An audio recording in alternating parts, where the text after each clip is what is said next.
So what I want to say is less about the academy, which it's part of it, but it's been interesting to see a culture shift within our department, right? I think that's what needs to happen nationwide as law enforcement, is a culture shift to where people enjoy going to training and want to train more. And know that they're not gonna get hurt every time they go to training. But you all know, worldwide, cops don't train. They don't train enough.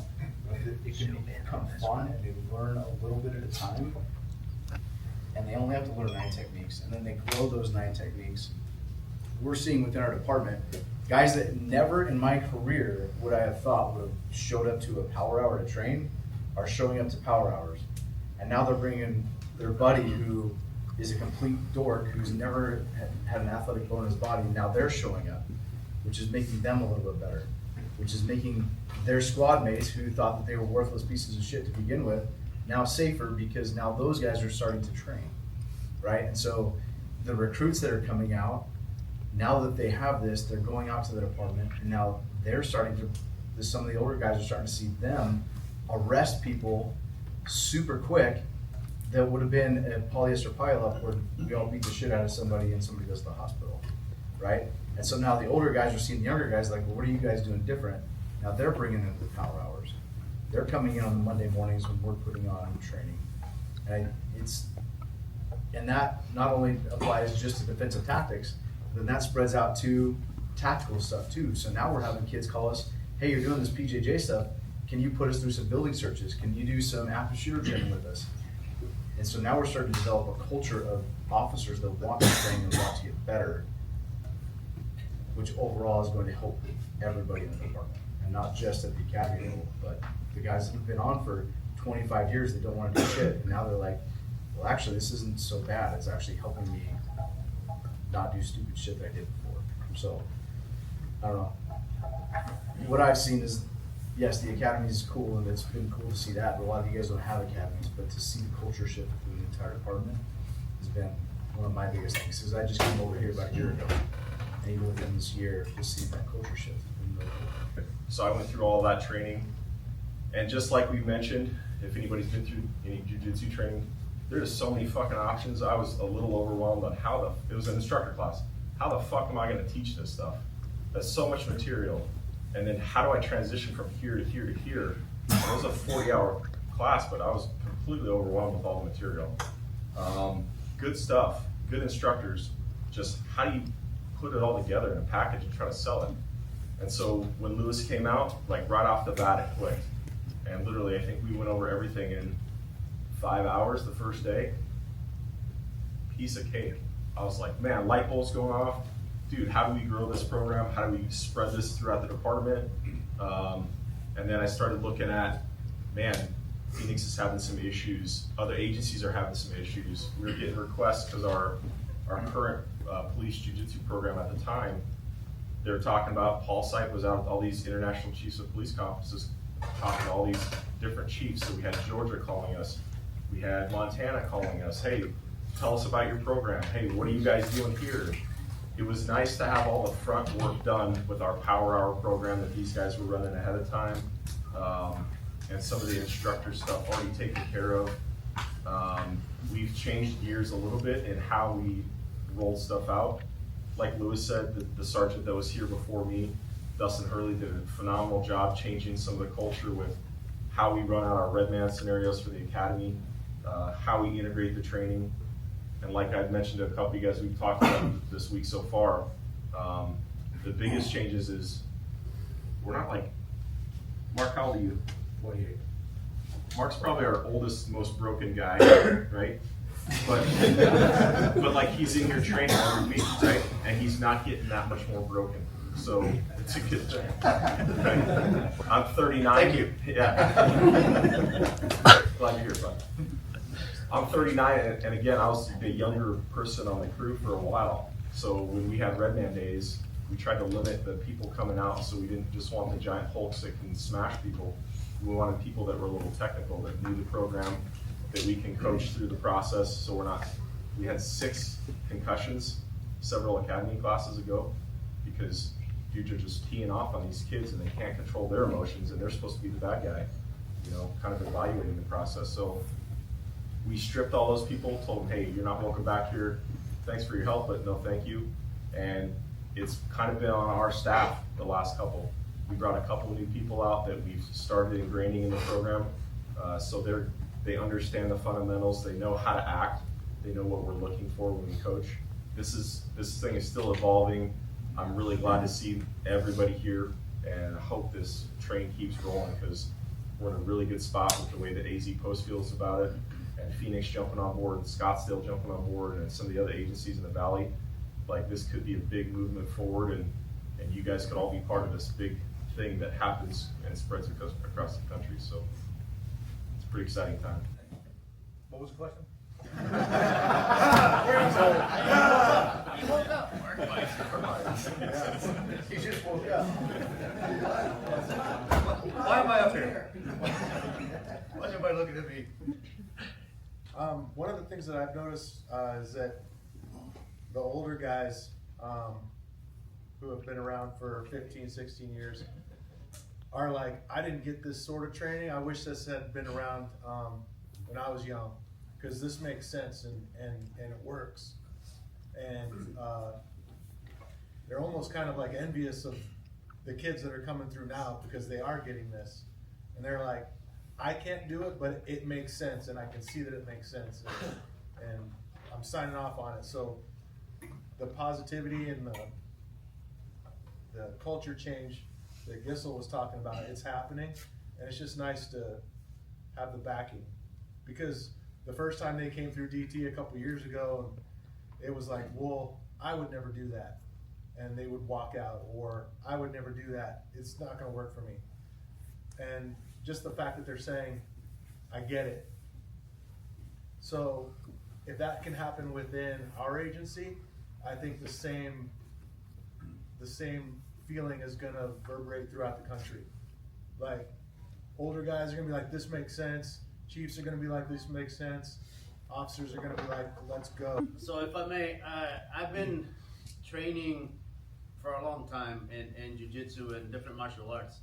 And I've been doing different systems from similar that have combatives ingrained and trying to get them to law enforcement.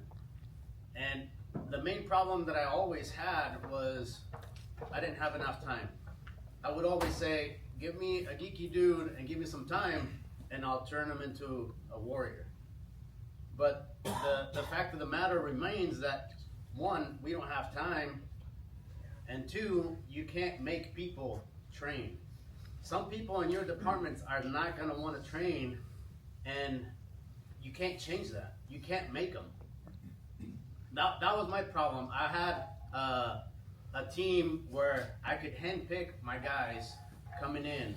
So that was a lot easier for me then, coming to a department, unless you're in charge of your hiring and your training and your in-service, all that stuff, you're not gonna be able to do that.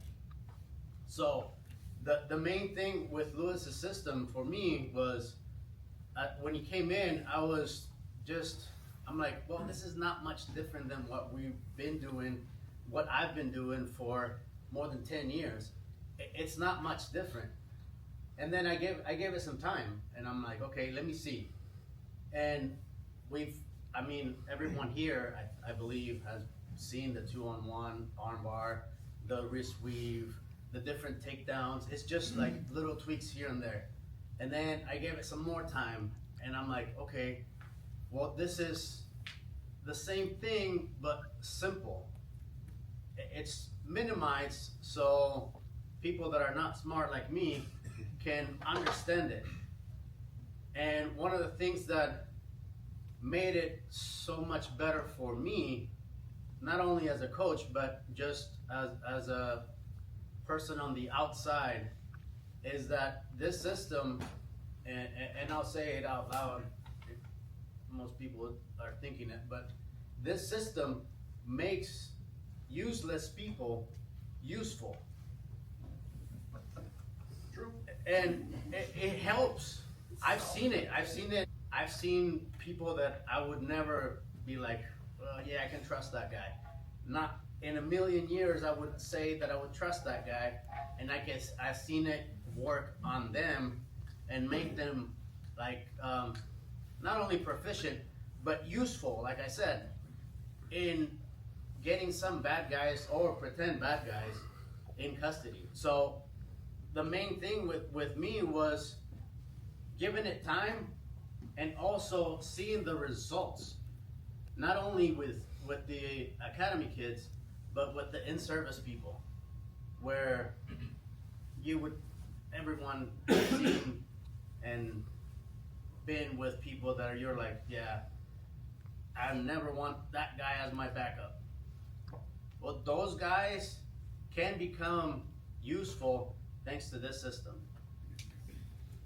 And because it's so simple, and because it doesn't require a lot of techniques, a lot of choices.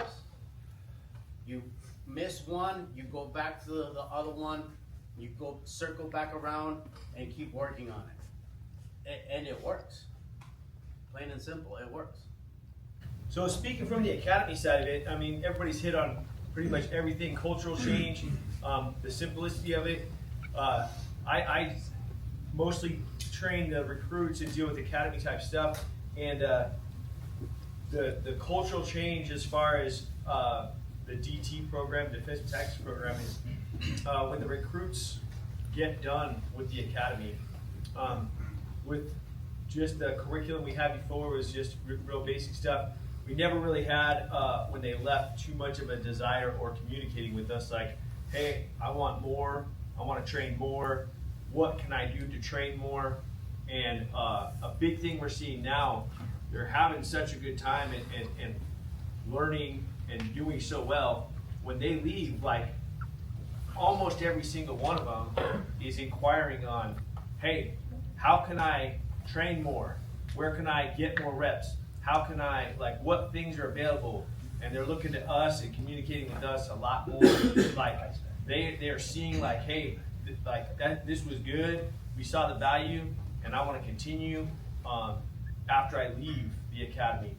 And we always tell them when they're here, hey, it's on you. Like, you have a schedule here at the academy where you have to train. Like, there's no option, so it's easy. Talking to them about how it's going to be hard, but it's changed. It's different now. Now when they leave here, they're really communicating with us on, hey, I want more. How can I get more? What can we do? What things are available? So just that little piece, just seeing from the academy level, along with everything else, all these guys are saying, is kind of a real fascinating like kind of phenomenon. Like, hey, this has got to be pretty good if this is making that big of a change when they leave here. Yeah, so before I came over here, I was with our bike unit. Those dudes are like a whole bunch of hard chargers and are downtown getting all the tweakers and stuff that are all over the light rail that Phoenix sends over to us. So thanks, guys. It's true. We know. We send them the other way too. We send them the other way too. Thanks for the stats, guys. Yeah, you guys make my new beat. Oh, we got plenty. But those guys had probably the highest number of uses of force on our department just because of the amount of people we try to run from them. But we started doing weekly trainings with Adam and Marco, doing the PJJ stuff both on our old system, and then when Lewis came over, we started working with him, and just the amount of teamwork and the amount of control that those guys had after doing this just for an hour once a week was incredible. Strikes went way down, taser use went way down. Those guys are hurt less, and it's a lot of the communication. I mean, everything we've been harping on this whole week, that's what those guys are doing. Was they get somebody on the ground and it's just talking instead of just being like, stop resisting, give me your hands. It was, hey, I've got this dude's hips. All right, let's start working on these arms. They're talking to each other, so we're not playing tug of war. So it was just a real interesting shift in how the use of forces went. I was still documenting a ton of them, but they were way less severe, way less injuries, and nobody ever had any issue with the stuff we were doing by the time I left there. So it's just a really good shift to see. My my generation, like, hello, my fellow Gen Zers out there, if you're one of them. My generation is like, we're always looking for like the simplest. What's that? What? No, excuses. And this is probably in most cases to our detriment, right? But we're always looking for like the simplest and easiest way to get something done. And it just so happens that the ISR Matrix kind of makes that happen, right?